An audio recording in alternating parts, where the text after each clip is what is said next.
Halo, kita akan lanjut kepada materi subbab 6.2, yaitu prinsip sarang burung merpati. Nah, subbab 6.2 ini dimulai dengan suatu teorema terkait prinsip sarang burung merpati. Teoremanya seperti berikut. Misalkan K itu suatu bilangan bulat positif. Gitu ya, K-nya suatu bilangan bulat positif, dan dibilang jika terdapat K plus 1 atau lebih objek yang hendak ditempatkan pada K buah kotak, gitu ya, K buah kotak, maka dibilang apa? Minimal terdapat satu kotak yang berisi dua objek atau lebih, gitu ya. Kalau sederhananya, kalau teman-teman pikir, misalkan seperti ini ya, kita ambil contoh K-nya, kalau kita ambil 3, gitu ya.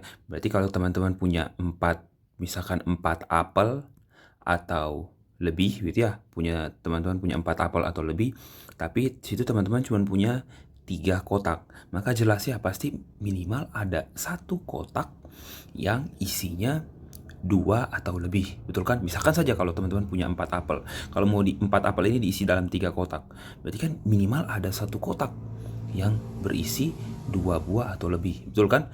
Kalau secara sederhana kan kita bagi nih satu-satu kan, satu.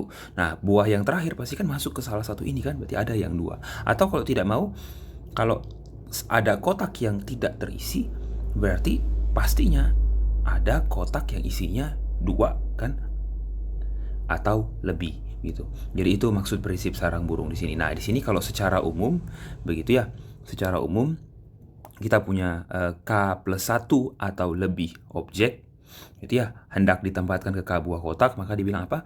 Minimal terdapat satu kotak ya, yang berisi 2 objek atau lebih.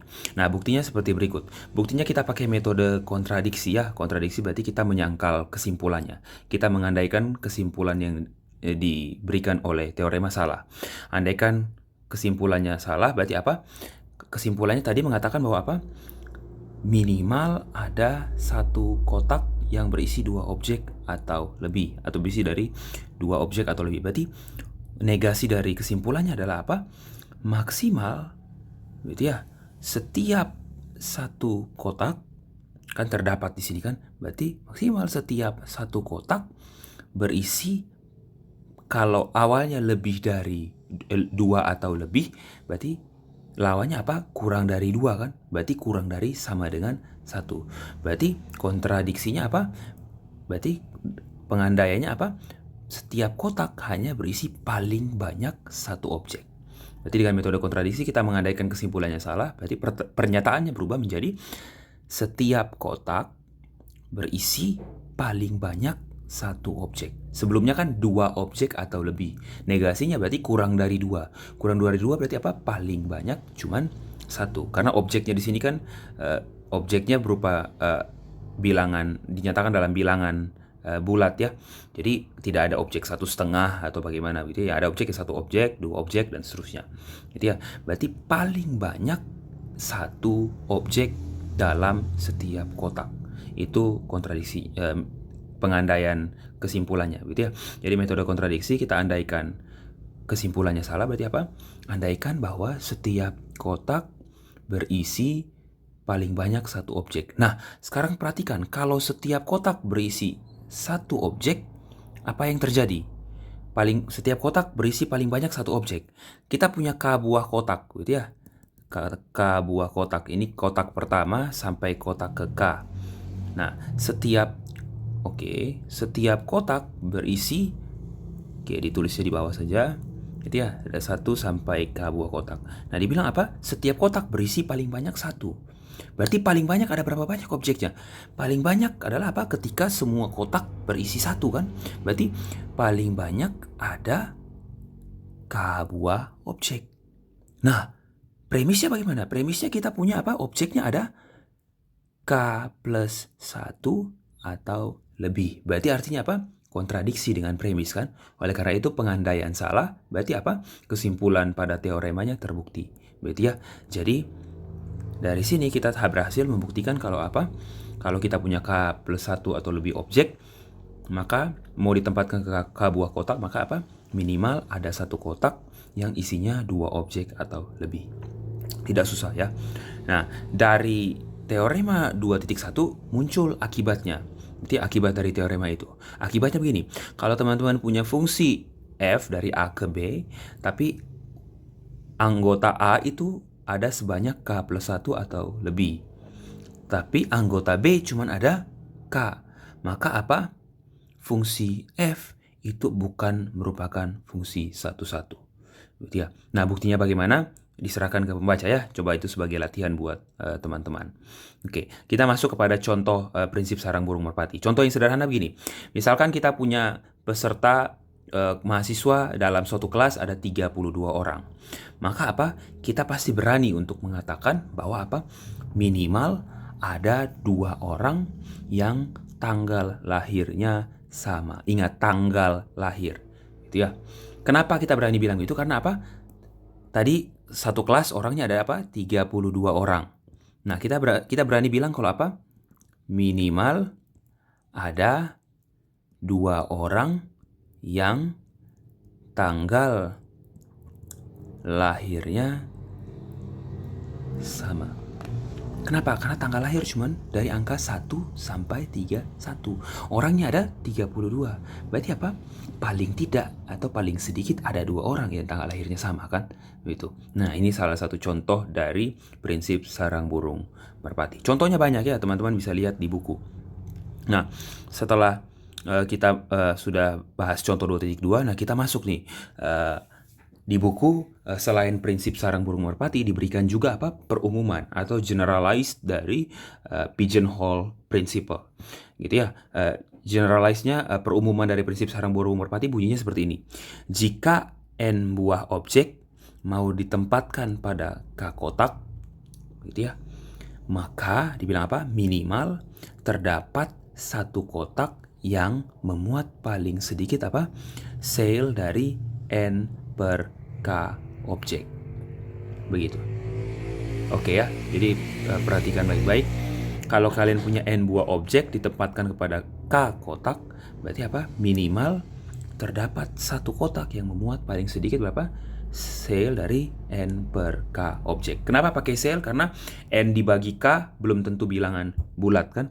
Sedangkan objek kita ya 1, 2, 3 gitu kan. Kita tidak bisa membagi objek kita menjadi setengah atau apapun yang lain gitu ya. Oleh karena itu apa? Kita pakai sel untuk membulatkan nilai hasil dari n bagi K. Nah, buktinya bagaimana? Buktinya lagi-lagi pakai kontradiksi. Gitu ya. Kontradiksi apa? Andaikan tidak, gitu ya kan. Kita kita menyatakan kalau apa? Kesimpulan yang diberikan salah. Kesimpulan yang diberikan salah berarti bagaimana? Yang benarnya apa? Maksimal setiap satu kotak memuat paling banyak berapa? Lihat ya. Kalau kontradiksinya berarti negasi dari kesimpulannya apa? Berarti setiap kotak memuat, kalau yang tadi lebih dari sama dengan n per K, kalau negasinya bagaimana? Berarti kurang dari n per K. Nah, karena ini bilangan bulat berarti apa? Kurang dari sama saja dengan kurang dari sama dengan n per K dikurang 1 objek. Nah, sekarang ini ya, memuat, ingat ini paling banyak. Paling banyak, oke, sorry, sudah dikasih ya, kurang dari sama dengan. Itu ya, memuat paling banyak n kurang n per K sel dikurang 1 objek. Nah, sekarang kita hitung, kalau masing-masing kotak memuat paling banyak sel dari n bagi K kurang 1, maka apa yang terjadi? Berarti paling banyak objek yang ada berarti apa? K dikali ini kan? K dikali n sel n per K dikurang 1 kan? Nah, itu ada berapa banyak tuh? Kita hitung. Gitu ya. Berarti paling banyak objeknya, gitu ya. Berarti objek yang ada berarti objek yang ada itu ya maksimal berapa? K dikali berarti pasti akan kurang dari sama dengan itu ya objek yang ada pasti maksimalnya apa? K dikali sel n per K kurang 1 kan? Gitu. Nah, apa yang terjadi dengan perkalian ini? Berarti kita punya apa di sini? K dikali CLN per K dikurang K. Itu kan hasil perkaliannya ya. Oke, nih. Nah, kemudian apa yang terjadi kalau dikalikan ini? Nah, N per K itu bagaimana? Oke, kita kembali kepada definisi sel ya. Teman-teman kalau masih ingat, kalau kita tulis kalau kita tulis sel X itu sama dengan B, artinya apa? Arti X itu kurang bagaimana? X itu kurang lebih dari sama dengan apa dan kurang dari sama dengan apa? Gitu ya. Sel itu apa? Kurang dari sama dengan B dan lebih dari B kurang 1. Berarti kalau kita tulis gitu ya, kalau kita tulis N per K itu sama dengan U, maka apa? N per K itu kurang dari sama dengan U dan apa? Lebih dari U dikurang 1. Begitu kan?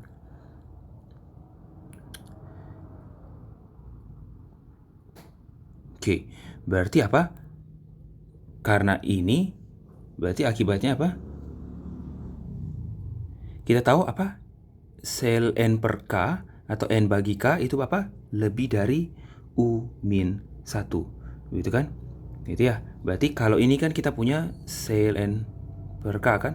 Berarti kalau sel N per K U, berarti N per K lebih dari apa? Sel N per K kurang 1. Itu kan? Berarti kita punya apa? N per K di sini apa? Kurang dari sel N per K kurang 1. Karena kan U-nya adalah sel N per K toh. Berarti apa? Sel N per K itu kurang dari apa? Berarti kita punya apa? Dari sini kita dapat apa? Sel N per K bagaimana? Pasti kurang dari N per K ditambah 1 kan? Nah, kita ganti sel per K-nya di sini, sel N per K-nya. Berarti kita perolehnya bagaimana? Itu ya, diperoleh berarti ini akan kurang dari apa? K dikali apa? N per K tambah 1 dikurang K, gitu kan? Berarti kita punya di sini apa? N tambah K kurang K, berarti apa? Sama dengan N. Berarti apa? Objek yang ada sebanyak berapa? Kurang dari N. Berarti kan kontradiksi kan? Karena apa? Objek yang kita punya ada sebanyak N. Berarti pengandaiannya salah. Berarti apa? Kesimpulannya benar. Berarti teorema terbukti. Berarti kita berhasil membuktikan prinsip sarang burung merpati yang diperumum.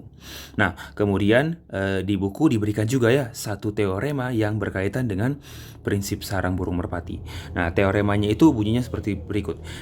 Itu ya, dibilang apa? Setiap barisan bilangan yang terdiri dari N kuadrat tambah 1 bilangan yang berbeda, dibilang apa?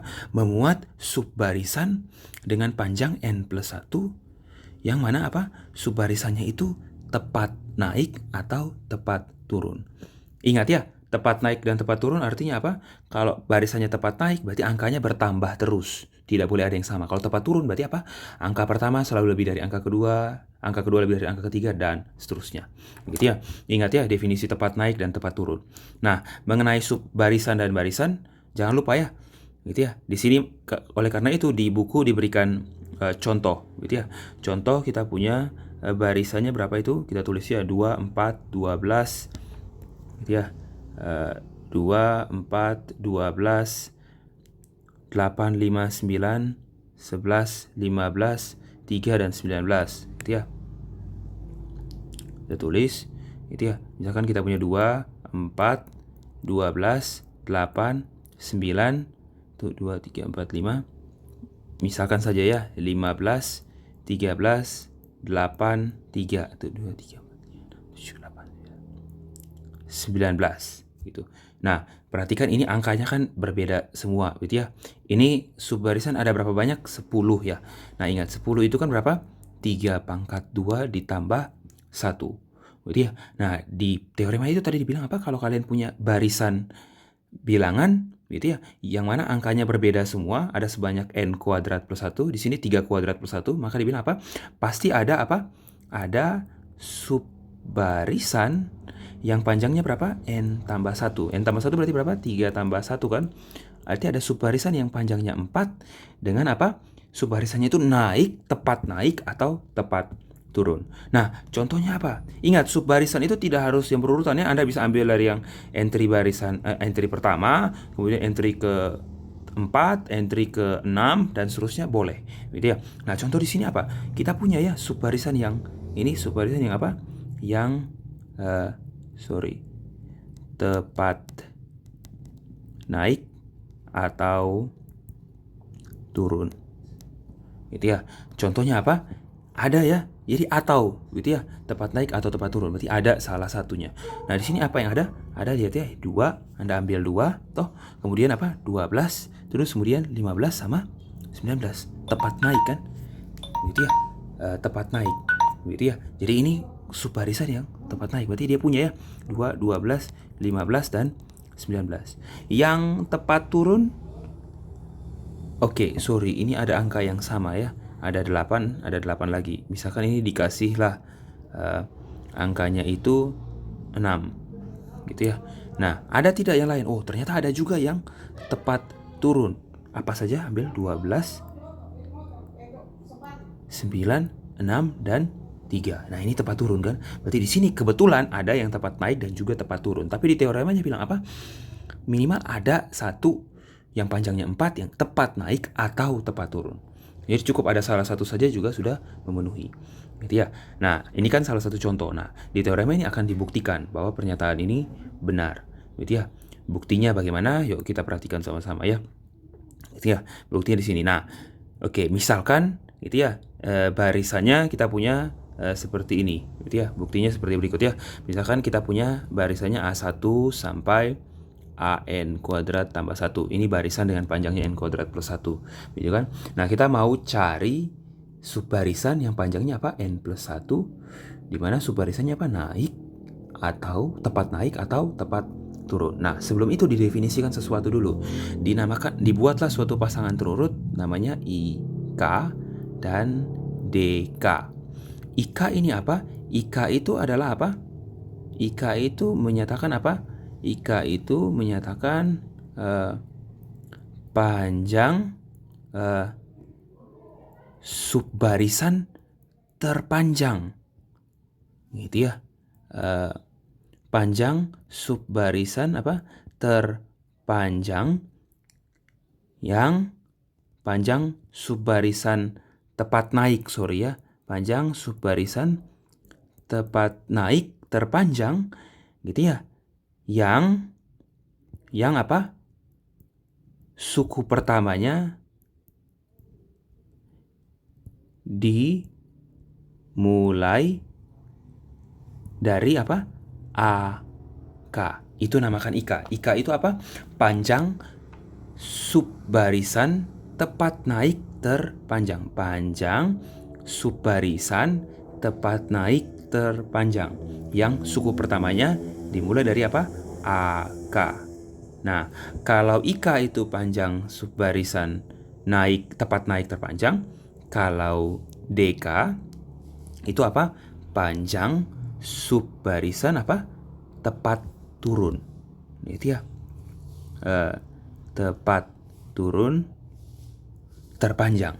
Itu ya. Yang suku pertamanya dimulai dari AK. Gitu. Jadi IK itu apa? Panjang subbarisan tepat naik terpanjang. Yang suku pertamanya dimulai dari AK, dan DK panjang subbarisan tepat turun terpanjang. Gitu ya. Yang paling panjang ya. Subbarisan paling panjang di situ, yang tepat turun dan tepat naik dimulai dari AK. Nah, perhatikan bahwa apa? Nilainya. Perhatikan bahwa apa? Bagaimana dengan nilai DK dan AK? Gitu ya. Yang jelas DK dan AK itu bernilai bilangan bulat, begitu kan? Tapi secara spesifik apa? Ingat ya,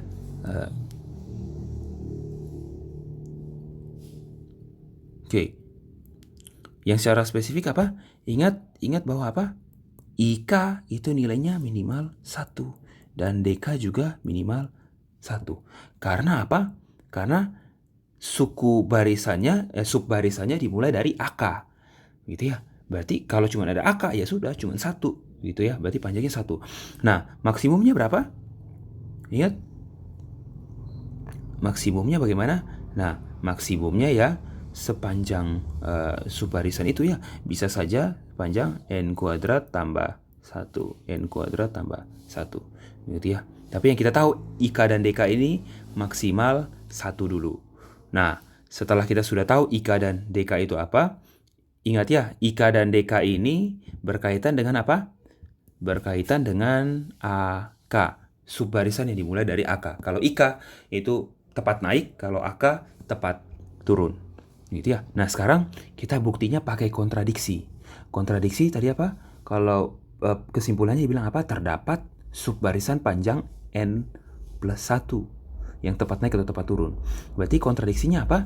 Setiap gitu ya, setiap subbarisan gitu ya, setiap subbarisan panjangnya gitu ya, panjangnya bagaimana? Apa? Setiap subbarisan yang tepat turun dan tepat naik gitu ya, setiap subbarisan yang tepat turun dan tepat naik apa? Memiliki panjang bagaimana? Kalau tadi n plus 1 gitu kan, berarti apa? Kurang dari n plus 1 kan, berarti panjangnya kurang dari sama dengan n. Itu kontradiksinya ya, pernyataan kontradiksinya. Kita andaikan bahwa apa? Setiap subbarisan yang ada di barisannya, subbarisan yang tepat naik dan tepat turunnya, panjangnya maksimal n. Begitu ya, panjangnya maksimal n. Begitu ya, itu kita pakai bukti kontradiksi. Nah, kalau panjangnya maksimal n, berarti artinya apa? Berarti ingat ya, berarti kita punya di sini kita punya ya, berarti apa? IK di antara 1 dan N, dan apa? DK juga di antara 1 dan N. Itu kan karena kan panjang maksimal cuman kurang dari 9 N toh. Kita tahu panjang minimalnya 1, panjang maksimalnya N. Berarti kita punya ini. Nah, berarti kita gunakan aturan perkalian, berarti ada berapa banyak sih pasangan IK dan DK yang mungkin dari nilai IK dan DK yang ini? IK-nya kemungkinan ada sebanyak N. Gitu ya, nilainya sebanyak N. DK juga ada sebanyak N. Berarti pasangannya ada sebanyak apa? N dikali N. Berarti ada apa? N kuadrat pasangan IK dan DK yang mungkin. Begitu toh? Ada kemungkinan N kuadrat pasangan yang mungkin. Gitu ya. Nah, kita punya ada N kuadrat pasangan yang mungkin dari IK dan DK. Begitu ya. Ada N kuadrat. Tapi kita lihat IK dan DK ini sebanyak apa sih jalannya K-nya? K-nya kan apa? Dari 1 sampai N kuadrat tambah 1. Berarti kita punya N kuadrat tambah 1 pasangan. Tapi berdasarkan pernyataan kontradiksi, berarti ya berdasarkan pengandaiannya, kita punya ada apa? N kuadrat pasangan. Berarti kalau kita punya awalnya N kuadrat plus 1 dan kita punya N kuadrat pasangan yang mungkin, berarti apa? Berdasarkan prinsip sarang burung, kalau kalian punya berapa? N kuadrat kotak, terus punya N kuadrat plus 1 unsur, objek, berarti apa? Minimal ada 1 kotak yang isinya 2, gitu kan? Atau lebih. Berarti artinya apa? Kalau sebenarnya kita punya ada N kuadrat plus 1 pasangan, tapi berdasarkan apa? Pengandaian, kita cuma punya N kuadrat pasangan yang mungkin. Berarti apa? Ada 2 pasangan yang nilainya IK dan DK-nya sama, gitu kan? Berarti kita bisa tulis apa? Ada S, T, gitu ya, di mana S-nya itu di antara gitu ya, 1 sampai N kuadrat tambah 1, T-nya juga di antara 1 sampai N kuadrat tambah 1. Jelas S dan T-nya tidak sama, tapi apa? I, IS dan D, S sama dengan apa? I, T dan D, T. Berarti artinya apa? ISDS sama dengan ITDT, berarti apa? IS sama dengan IT dan apa? DS sama dengan dt. Nah, apa sih maksudnya IS sama dengan IT dan DS sama dengan DT? Berarti apa? Panjang subbarisan tepat naik terpanjang dari apa? Dari yang suku pertamanya dimulai dari AS, itu kan sebanyak IS. Nah, kalau ini panjang subbarisan tepat naik terpanjang yang suku pertamanya dimulai dari apa? AT. Itu ada sebanyak apa? Sepanjang IT. IT sama dengan IS berarti berapa? Berarti subbarisan tepat naik terpanjang yang dimulai dari AS itu panjangnya sama dengan panjang subbarisan tepat naik yang dimulai dari AT. Nah, ingat, AS dan AT itu kan nilainya berbeda. Berarti kan ada dua kemungkinan ya, bisa AS lebih dari AT atau AS kurang dari AT.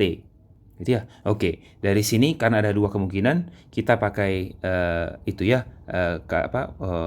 kita cukup menunjukkan salah satunya. Karena nanti kalau ditunjukkan dua-duanya juga sama. Atau kita biasa selalu memulai dari apa? Kalimat WLOG.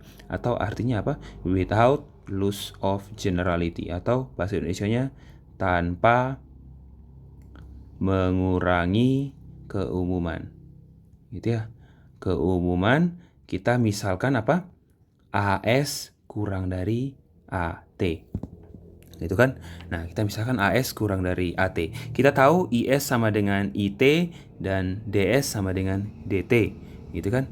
Kita sudah tahu seperti itu. Nah, berarti AS itu punya subbarisan yang awalnya mulai dari AS tepat naik ada sepanjang berapa? IS kan? Berarti kita punya gitu ya. Nah, perhatikan di sini. Terus kita mulai dari AT dulu ya. Berarti ada subbarisan apa? Subbarisan tepat naik yang suku pertamanya dimulai dari AT dan panjangnya sebanyak IT, gitu kan? Berarti kita bisa tulis apa di sini? Kita misalkan AT itu A bintang, gitu ya, A bintang 1. Ini sama dengan AT ya. Sama dengan AT, A bintang 1, terus pasti sukunya kita bilang A bintang 2 sampai sebanyak apa? A bintang IT. Gitu kan? Nah, ini panjangnya kan IT. Ini semua apa? Subbarisan tepat naik. Panjangnya apa? Panjangnya IT. Nah, IT sama dengan IS kan? Berarti IT yang di sini kita bisa ganti dong. Jadinya apa? Jadi IS. Karena kita punya IS sama dengan IT. Nah, tapi perhatikan gitu ya. Nah, sekarang perhatikan teman-teman. Kita punya AS kurang dari AT kan? Berarti lihat ya, di sini kita sudah punya ini barisan dengan sepanjang apa? Sepanjang IS. Nah, kita coba buat subbarisan ini subbarisan dengan panjangnya IS, kita buat subbarisan baru. Ingat ya, AS kan kurang dari AT kan? Berarti kita ambil dari apa? Subbarisan baru. Gitu ya. Subbarisan baru mulainya dari apa? A. Kita bilang A0 bintang itu apa? AS. AS setelah itu A0 bintang kita kemana? A1 bintang. Sampai apa? AIS bintang. Gitu ya. Ini kan AT gitu ya. Ini AT, ini AS kan AS kurang dari AT itu. Berarti kita bisa buat subbarisan yang apa? Mulainya dari AS, terus lanjut AT dan seterusnya. Berarti ada berapa nih panjangnya? Panjangnya berapa? Panjangnya di sini apa? IS tambah 1 kan? Karena kan 1 sampai IS ada IS. Ada 0 berarti IS tambah 1. Tapi tadi kita bilang apa? Kalau subbarisan IS itu apa? IS itu definisinya apa? IS itu kan definisinya apa? Panjang subbarisan tepat naik terpanjang kan? Nah, tapi kita punya berdasarkan premis gitu ya. Apa? Panjang subbarisan tepat naik terpanjang yang dimulai dari AS itu panjangnya cuman IS. Tapi di sini kita ketemu ternyata ada yang lain yang sepanjang IS plus 1. Berarti artinya apa? Kontradiksi dong. Karena kan seharusnya panjangnya di premis dibilang panjangnya IS, tapi kita ketemu ada sepanjang IS plus 1. Berarti apa? Kita ketemu suatu kontradiksi di sini.